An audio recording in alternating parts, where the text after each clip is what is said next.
Sarah Martinez wiped the sweat from her forehead as she checked her watch for the third time in 5 minutes.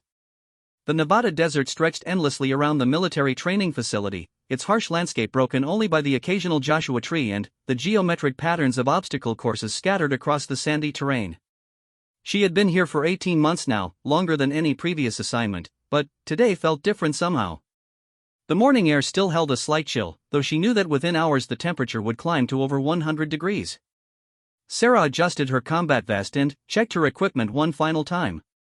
Today's exercise was supposed to be routine, just another points accumulating drill that would add to her growing collection of commendations and certifications.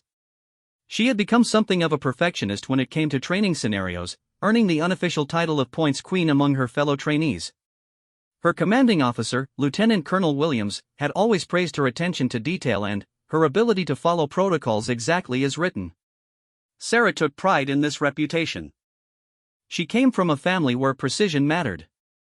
Her father had been an engineer, her mother a surgeon, and both had instilled in her the belief that success came from careful preparation and flawless execution. The training facility buzzed with activity as teams prepared for the day's exercises. Sarah belonged to Bravo Team, a mixed unit of Army, Navy, and Air Force personnel who had been training together for the past 6 months. They had developed a comfortable rhythm, each member knowing their role precisely. Sarah typically handled communications and logistics support, coordinating between different units and ensuring that supply lines remained intact during simulated operations. She enjoyed this role because it allowed her to contribute meaningfully while staying in her comfort zone. Sarah had joined the military not out of any burning desire for combat, but because she wanted to serve her country and because the structured environment appealed to her methodical nature. The military had provided her with clear goals, measurable achievements, and a sense of purpose that she had found lacking in civilian life. As she walked toward the briefing area, Sarah noticed an unusual amount of activity around the communications center. Several officers were speaking in hushed tones, their faces serious in a way that went beyond typical training exercise intensity. She caught fragments of conversation about real-world situations and immediate deployment readiness, but she didn't think much of it. Military personnel were always discussing hypothetical scenarios and emergency protocols. The briefing tent was already crowded when Sarah arrived. She found her usual spot near the back, where she could see the presentation screens clearly while staying out of the spotlight. Lieutenant Colonel Williams stood at the front of the tent, but next to him was someone Sarah didn't recognize, a man with weathered features and intense eyes who wore the distinctive uniform markings of a Navy SEAL. "Listen up, people," Lieutenant Colonel Williams began, his voice carrying the authority that came from years of command experience. "Today's exercise is going to be different from what you're used to. We're implementing a new training protocol that's designed to test your adaptability under unexpected circumstances." The SEAL stepped forward, and Sarah noticed that despite his relatively modest height, he commanded immediate attention from everyone in the tent. His presence seemed to fill the space in a way that went beyond physical dimensions. When he spoke, his voice was calm but carried an underlying intensity that made everyone lean forward slightly. "I'm Master Chief Petty Officer Jackson," he said, his eyes scanning the assembled trainees. "I've been brought in to evaluate your unit's readiness for advanced operations. What that means is that today's exercise won't follow the standard protocols you've been training with.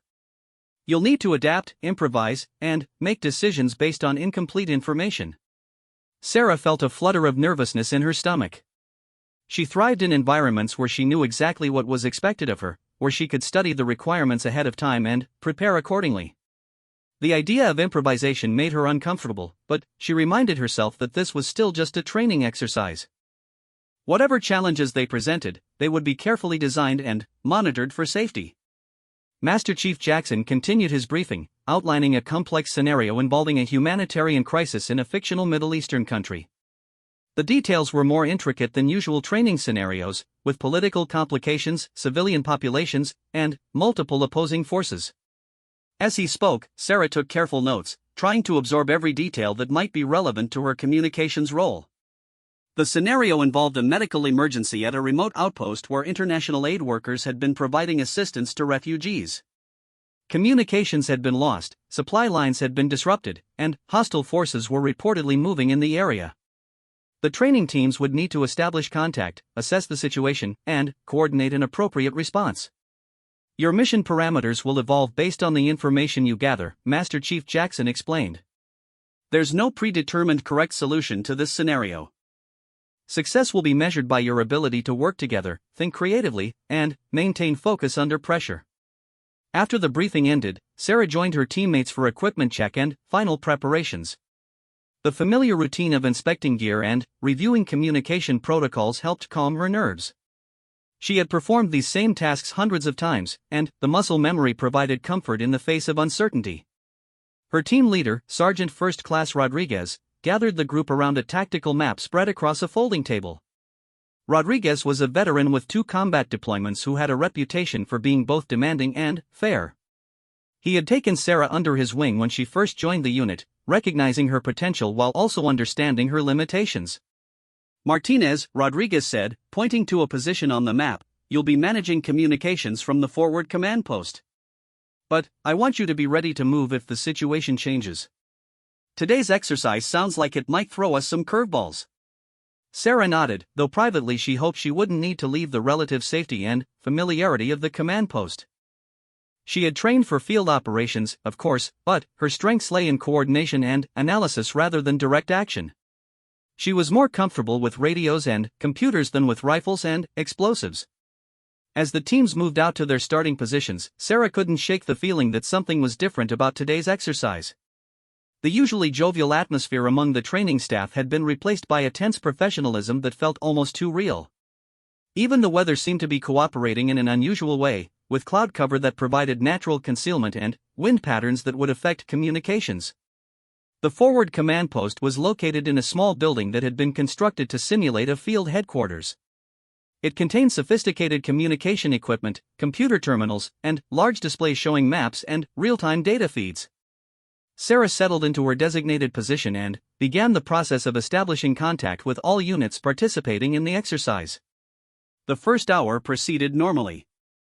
Teams checked in regularly, reported their positions, and requested routine updates about the scenario.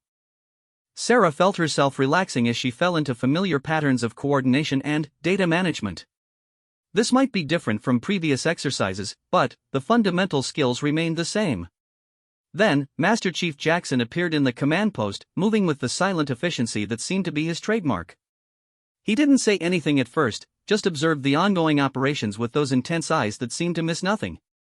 Sarah became acutely aware of his presence, double-checking her procedures to ensure everything was being handled correctly. "How are communications holding up?" he asked, directing the question to Sarah specifically. "All units are reporting in on schedule, Master Chief," she replied, proud that her voice remained steady despite her nervousness.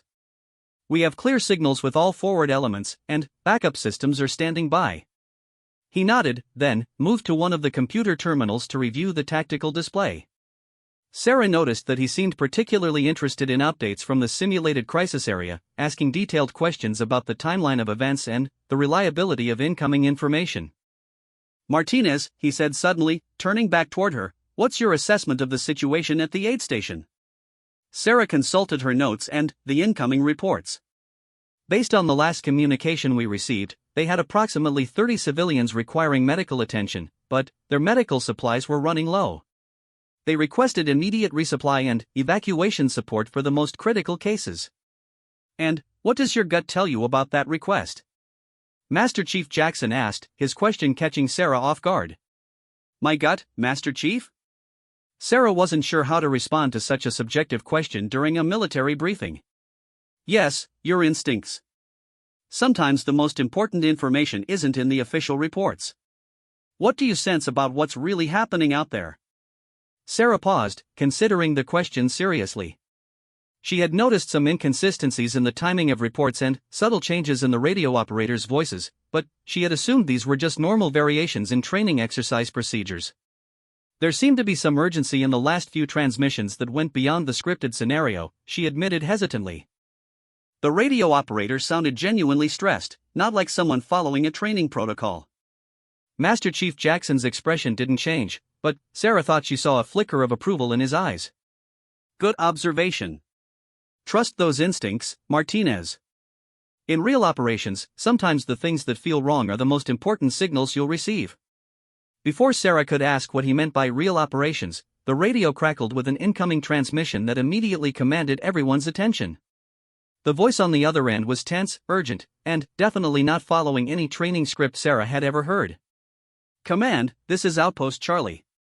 We have a real-world emergency situation. Multiple casualties, hostile forces confirmed in the area. This is not a drill. Repeat, this is not a drill." The silence in the command post was deafening after the radio transmission ended. Sarah stared at the communication console, her finger frozen above the response button, as her mind struggled to process what she had just heard. Around her, the other personnel had stopped their routine activities and were looking between the radio and Master Chief Jackson with expressions that ranged from confusion to dawning realization. "That wasn't part of the exercise," Sergeant Rodriguez said quietly, voicing what everyone was thinking but afraid to confirm. Master Chief Jackson was already moving toward the radio equipment, his demeanor shifting from training observer to active operator with startling speed. The transformation was remarkable to watch. Gone was the measured, instructional presence of the past few hours, replaced by the focused intensity of someone who had faced real combat situations countless times before. "Martinez, get me a direct line to base command immediately," he ordered, his voice carrying an authority that made Sarah's previous nervousness seem trivial. "Rodriguez, I need a status report on all training units in the field. Find out if anyone else is receiving real-world communications." Sarah's hands moved across the communication controls with automatic precision, muscle memory taking over where conscious thought had temporarily failed. She had practiced these procedures hundreds of times, but never in a situation where the outcome truly mattered. The difference was overwhelming. Each button press, each frequency adjustment, each protocol selection carried weight that made her hyper-aware of every movement. The base command response came through almost immediately, confirming what Master Chief Jackson had already suspected. Outpost Charlie was a real medical station operated by an international humanitarian organization, located approximately 200 miles east of their training facility. It wasn't supposed to have any connection to their exercise, but somehow their communications had crossed frequencies with the actual emergency response network.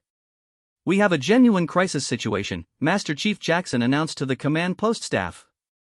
"Outpost Charlie is under attack by unidentified hostile forces. They have wounded civilians and aid workers, their communications are compromised, and they're requesting immediate military assistance." Sarah felt the world tilt slightly as the full implications of the situation became clear. This wasn't a training scenario with predetermined outcomes and safety protocols. Real people were in danger, possibly dying, while she sat in a comfortable command post coordinating what she had thought was just another exercise. The responsibility felt crushing.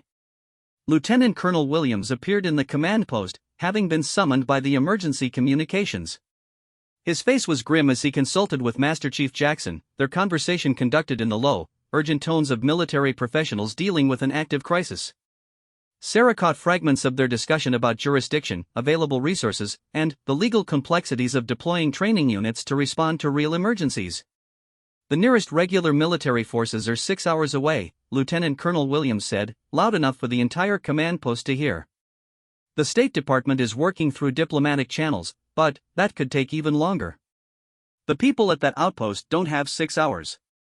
Master Chief Jackson turned to survey the assembled personnel. His gaze lingered on each person for a moment, as if he was making rapid assessments of their capabilities and readiness. When his eyes met Sarah's, she felt as if he was seeing straight through her, evaluating not just her technical skills but her character and resolve. "Martinez," he said, "I need you to establish and maintain continuous communication with Outpost Charlie. Find out exactly what they're dealing with, how many casualties they have, and what resources they need. Rodriguez, start coordinating with our field teams. We need to know what assets we have available and how quickly we can get them moving." The next hour passed in a blur of intense activity. Sarah found herself at the center of a complex web of communications, relaying information between the besieged outpost, base command, various government agencies, and the training units that were rapidly transforming into an actual rescue operation. Her carefully practiced protocols evolved and adapted to meet the demands of a real crisis, skills she didn't know she possessed emerging under pressure. The situation at Outpost Charlie was worse than initially reported. The facility was housing over 60 refugees who had fled violence in a neighboring region, along with 12 international aid workers and a small security team. The attacking force was larger and better equipped than first indicated, and they had cut the main road that served as the primary evacuation route. Through her headset, Sarah could hear the stress and fear in the voices of the people at the outpost, but also their determination to protect the civilians under their care. Dr. Elena Vasquez, the medical director, provided regular updates on casualties while simultaneously treating wounded patients. Her reports were clinical and precise, but Sarah could hear the emotional strain underneath the professional demeanor. "We have 7 people with serious injuries, 3 of them critical," Dr. Vasquez reported during one transmission. "Our surgical capabilities are limited, and we're running low on blood supplies. The security team is doing their best, but they're outnumbered and low on ammunition." Each update made the situation seem more desperate, and Sarah found herself becoming emotionally invested in the outcome in a way that no training exercise had ever affected her. These weren't actors following a script or fellow trainees competing for points. These were real people whose lives hung in the balance, and her role in coordinating their rescue felt simultaneously vital and terrifying. Master Chief Jackson had taken direct control of the operational response, working with Lieutenant Colonel Williams to deploy training units in a real-world mission. The legal and political complications were being handled at higher levels, but the immediate tactical response fell to the people in the command post and the field teams who had been conducting routine exercises just hours earlier. "We're putting together a quick reaction force," Master Chief Jackson explained to Sarah as he reviewed the tactical displays. "2 of our training teams have combat-experienced personnel and can provide immediate security support. But we need someone who can coordinate the medical evacuation and ensure continuous communication throughout the operation." Sarah nodded, assuming that someone with more experience would be assigned to that crucial role. She continued monitoring the communications and updating the tactical displays, grateful to contribute in a way that matched her training and abilities. The idea of leaving the safety of the command post to participate directly in the rescue operation never occurred to her. The rescue force consisted of 18 personnel from various training units, led by Master Chief Jackson and Sergeant Rodriguez. They had access to armored vehicles, medical equipment, and enough firepower to provide security for an evacuation operation. The plan was straightforward: establish a secure perimeter around the outpost, evacuate the most seriously wounded first, then organize the withdrawal of remaining civilians and aid workers. However, as often happens in military operations, the situation became more complicated as more information became available. Intelligence reports indicated that the attacking force was part of a larger insurgent group that had been conducting similar operations across the region. They were well-trained, heavily armed, and unlikely to withdraw simply because military forces arrived. This could turn into a sustained engagement, Master Chief Jackson warned the team as they prepared for deployment. "We need to be ready for the possibility that this won't be a simple evacuation. We might need to hold that position until additional forces arrive." Sarah felt a cold knot forming in her stomach as the implications of this revelation became clear. The rescue operation was evolving into something much larger and more dangerous than anyone had initially anticipated. The training units that were being deployed had skilled personnel, but they weren't equipped or prepared for a major combat engagement. The radio crackled with another transmission from Outpost Charlie, and Dr. Vasquez's voice carried a new note of urgency. "We can see vehicles approaching from the east. It looks like they're preparing for another assault. We need help immediately." Master Chief Jackson made a decision that would prove to be a turning point for everyone involved, including Sarah. "We can't wait for perfect conditions or additional resources," he announced. "We're going now with what we have." As the rescue team prepared for immediate deployment, Sarah realized that her role was about to change dramatically. The comfortable distance between training exercises and real-world consequences was disappearing, and she was about to discover capabilities within herself that she never knew existed. The sound of vehicles starting up outside the command post marked the beginning of an operation that would test everyone involved far beyond anything their training had prepared them for. Sarah remained at her communication station, but she could sense that her involvement in this crisis was far from over. Master Chief Jackson paused at the command post exit, turning back to look at Sarah with an expression that seemed to convey both confidence and concern. "Martinez, you've done excellent work coordinating communications. Stay sharp. This is just the beginning." As the rescue convoy disappeared into the desert landscape, Sarah found herself alone with the enormous responsibility of maintaining contact with both the rescue team and the besieged outpost. The weight of that responsibility was unlike anything she had experienced in her military career, but she was beginning to understand that extraordinary circumstances have a way of revealing extraordinary capabilities in ordinary people. The rescue convoy had been en route for 43 minutes when everything changed. Sarah was monitoring 3 different radio frequencies simultaneously, coordinating between the moving rescue team, the increasingly desperate outpost, and base command, when she heard the unmistakable sound of explosions echoing across the desert landscape. The radio chatter that followed painted a picture that made her blood run cold. "Command, this is Jackson," Master Chief's voice came through with the calm professionalism that Sarah was learning to recognize as his way of delivering the worst possible news. "We have a problem.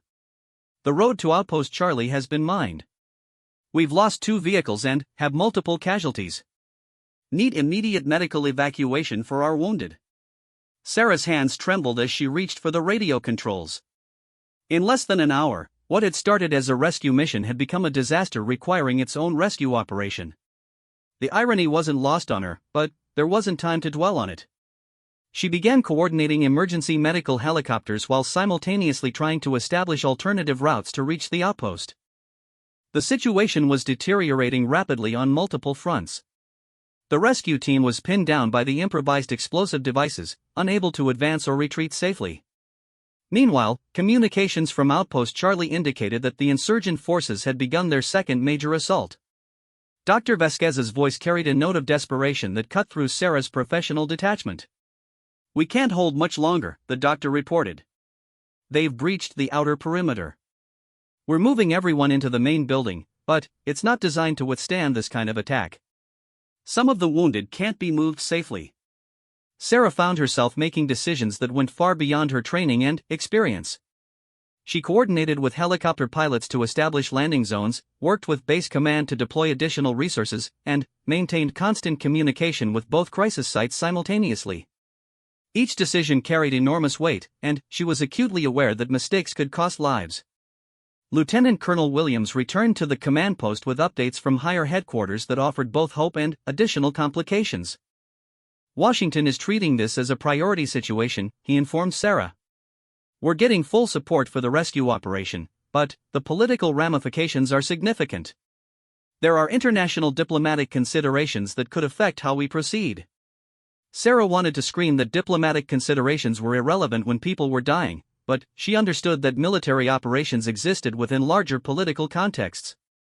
Instead, she focused on what she could control, maintaining communications and ensuring that accurate information reached decision-makers at all levels. The medical evacuation helicopters arrived to extract the wounded from the rescue convoy, but their presence created new tactical challenges. The aircraft were vulnerable during loading operations, requiring additional security that further reduced the forces available for the rescue mission. Sarah found herself calculating casualty rates and resource allocations with a cold efficiency that surprised her. Master Chief Jackson's voice came through the radio with a new plan that reflected the changing tactical situation. "We're going to establish a forward operating base here and continue to the outpost on foot. The terrain is too dangerous for vehicles, but a small team might be able to reach them through the rocky areas to the north." The plan was dangerous, requiring the rescue team to traverse several miles of hostile territory with limited support. Sarah realized that her role as communications coordinator was about to become even more critical. She would be the lifeline connecting the advancing rescue team with medical support, tactical intelligence, and extraction resources. As the afternoon progressed, Sarah began to understand that the crisis was testing not just her technical skills, but her emotional resilience and moral courage. Each radio transmission brought new challenges that required rapid decisions with incomplete information. She was operating in a gray area between training protocols and real-world chaos, developing capabilities she never knew she possessed. The breakthrough came when Sarah detected a pattern in the insurgent communications that suggested their forces were divided between the outpost assault and monitoring the road where the rescue convoy had been ambushed. She realized that there might be a narrow window of opportunity if the rescue team could approach the outpost during a shift change in the insurgent positions. "Master Chief, I think I've found something," she transmitted, her voice steady despite the adrenaline coursing through her system. "The hostile forces appear to be operating on a rotation schedule. If you can time your approach with their 1800 hours personnel change, you might have a 20-minute window with reduced opposition." The silence on the radio stretched for several seconds before Master Chief Jackson responded. "Martinez, that's excellent intelligence analysis. How confident are you in that assessment?" Sarah reviewed her notes and the intercepted communications one more time. About 70% confident, Master Chief. It's based on communication patterns and movement reports from the outpost, but the timing seems consistent. 70% is better odds than we've had all day, came the reply.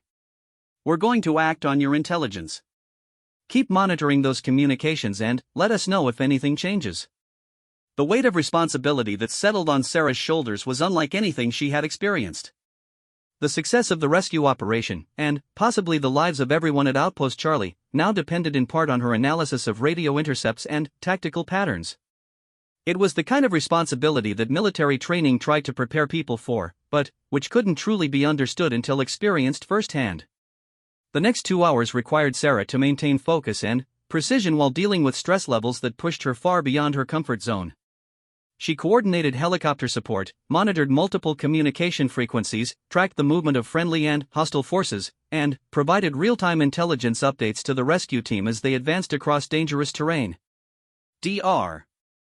Vasquez's voice from Outpost Charlie became increasingly strained as the insurgent assault intensified. We've lost the generator. Emergency lighting only. Medical equipment is failing. If help doesn't arrive soon, we're going to lose people who could otherwise be saved. Sarah found herself fighting back tears as she relayed the doctor's reports to the rescue team and base command. The clinical language of military communications couldn't disguise the human cost of the delays and complications that had plagued the operation. Real people were suffering and dying while she coordinated responses from the relative safety of the command post. The radio crackled with Master Chief Jackson's voice as the rescue team reached the final approach to Outpost Charlie. We have visual contact with the target building. Insurgent forces are concentrated on the south and west sides. We're going to attempt entry through the north wall. Sarah held her breath as she listened to the tactical communications that followed. The rescue team was moving into direct contact with hostile forces, and her role was shifting from coordination to real-time combat support. She monitored emergency medical frequencies, tracked ammunition resupply requirements, and maintained contact with extraction aircraft that were standing by just outside the combat zone. The breakthrough came with startling suddenness. Command, this is Jackson. We're inside the building. Making contact with Dr. Vasquez now. Beginning immediate medical triage and evacuation preparation. Relief flooded through Sarah, but she knew that the most dangerous phase of the operation was just beginning. Getting into the outpost was only the first step. They still had to stabilize the wounded, organize the evacuation of over 60 civilians, and extract the entire group through territory controlled by hostile forces. Master Chief Jackson's next transmission contained information that would fundamentally change Sarah's role in the operation. Martinez, we need a communications specialist on site to coordinate the evacuation. The equipment here is damaged, and we need someone who can manage multiple frequencies while we focus on security. How quickly can you get here? The question hung in the air like a physical presence. Sarah stared at the radio equipment that had been her world for the past several hours, trying to process what Master Chief Jackson was asking. He wanted her to leave the safety of the command post and join the rescue operation in an active combat zone.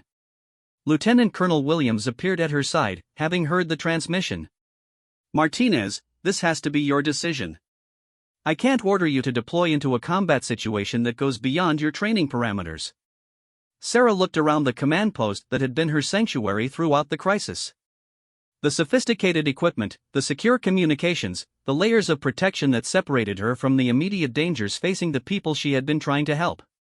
She realized that all of her training, all of her careful preparation and point accumulation had been leading to this moment when she would have to choose between safety and service. The radio crackled again with Dr. Vasquez's voice, weak but determined. We have 3 people who won't survive transport unless we can establish better communication with the medical evacuation teams. We need precise coordination of their care during extraction. Sarah closed her eyes for a moment, feeling the weight of the decision she was about to make. When she opened them again, her voice was steady and clear. Master Chief, I can be there in 30 minutes if you can secure a landing zone for the helicopter. The transformation was remarkable. In that instant, Sarah stopped being a training accumulating points and became a soldier accepting a dangerous mission because it was necessary. The fear didn't disappear, but it was overshadowed by a sense of purpose that she had never experienced before. Lieutenant Colonel Williams nodded approvingly as she began gathering the communication equipment she would need for the forward deployment. "Martinez, you've shown exceptional courage and competence today. Trust your training and your instincts."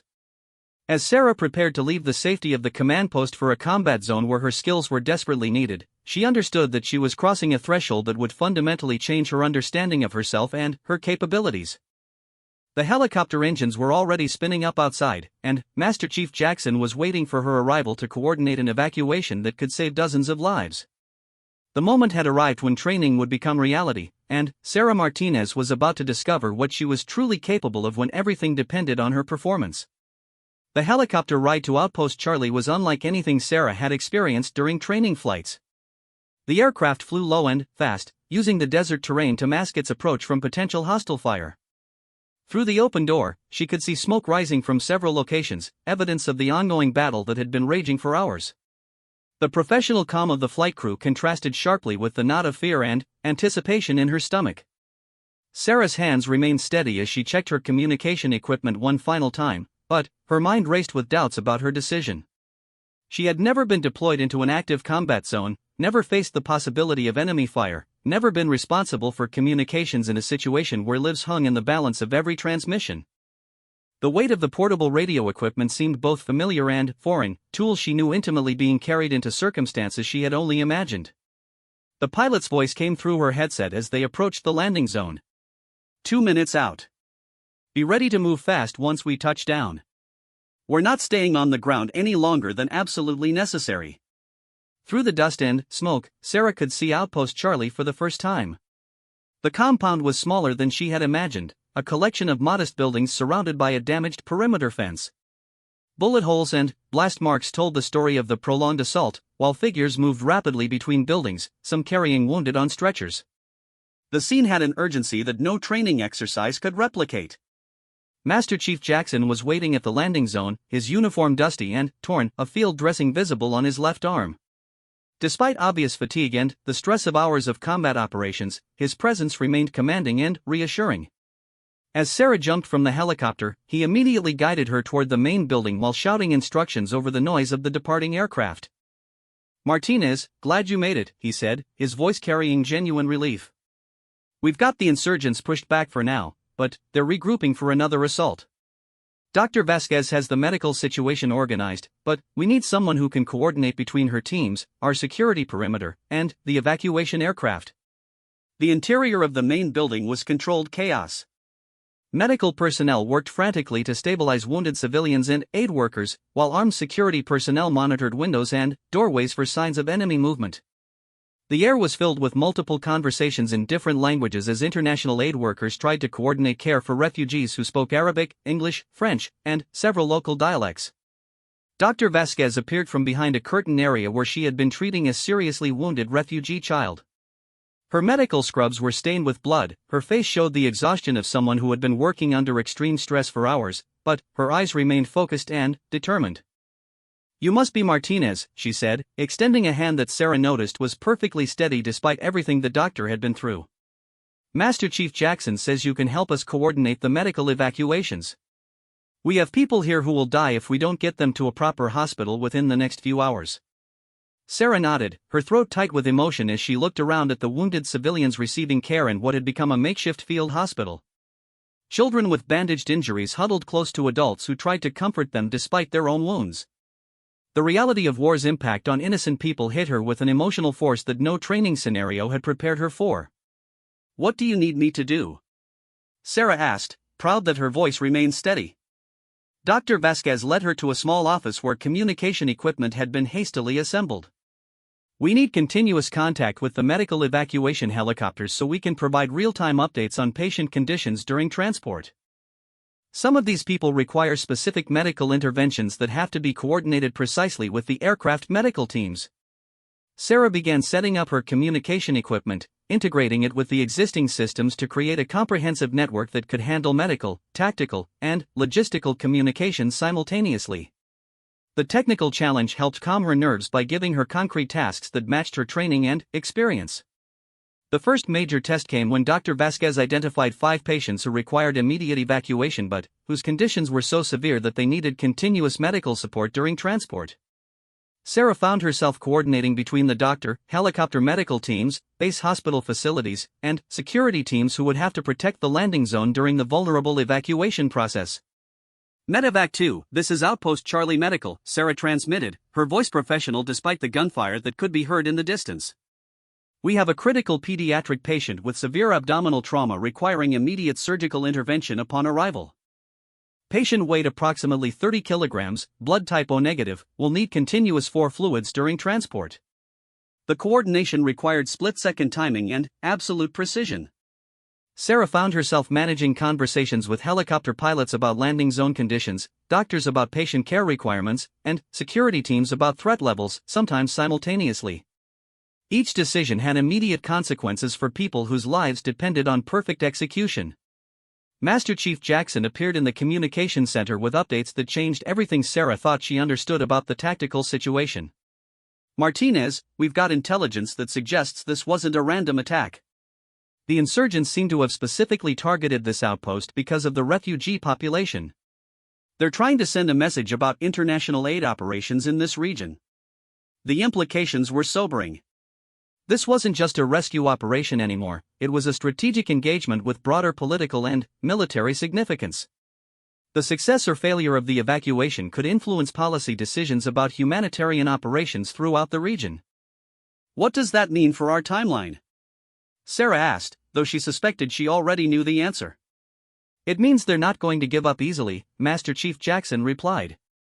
We need to get everyone out of here as quickly as possible, but we also need to be prepared for sustained resistance. They're going to try to prevent us from succeeding. The next hour tested Sarah's abilities in ways that went far beyond technical communications skills.